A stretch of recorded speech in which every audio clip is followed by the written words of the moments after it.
And we're talking to John Branning, who's the superintendent of ships at the Buffalo and Erie County Naval Military Park.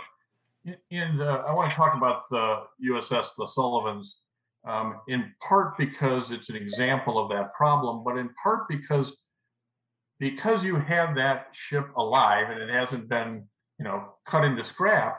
It's a constant teaching moment for people to understand the family sacrifice. This family in particular, 5 brothers were lost, but actually every family sacrifices when their son, their daughter, their husband, their wife goes into the military. And this is a good teaching example, the Sullivans is, about that family sacrifice.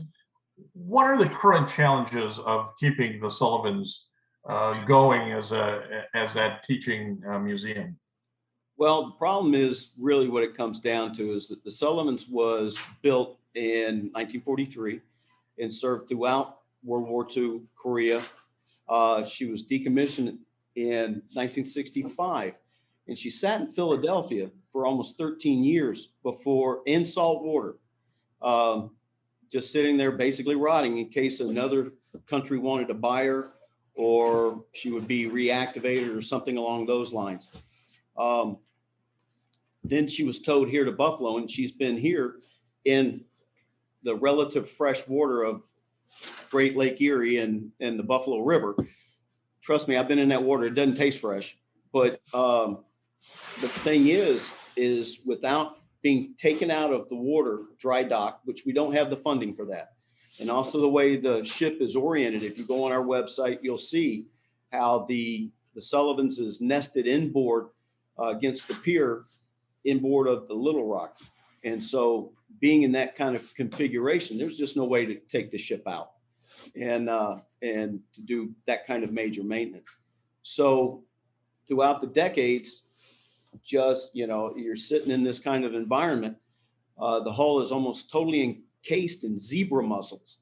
And so she leaks. She'll spring a leak, normally not much bigger than the diameter of your finger. And so I get in the water. I'm a certified diver, and then I have an assistant inside the ship. And so we patch her from inside and outside, and just basically we plug holes. And it's a process. And on average, through the last couple of decades, we average anywhere between 10 and 20 holes that will all of a sudden burst open because the hull is just so paper thin. And you got to understand, those Navy folks out there know what a destroyer's nickname is. It's a tin can.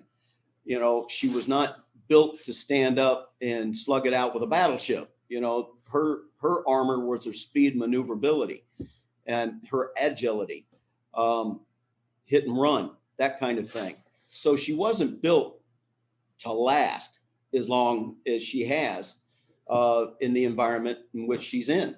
And so it takes a lot of work. Like what you heard? Listen to this full episode and more on the Apple Podcasts app, Blog Talk Radio, Google Podcasts, or iHeartRadio. And now streaming on Amazon Music, Audible, and Spotify.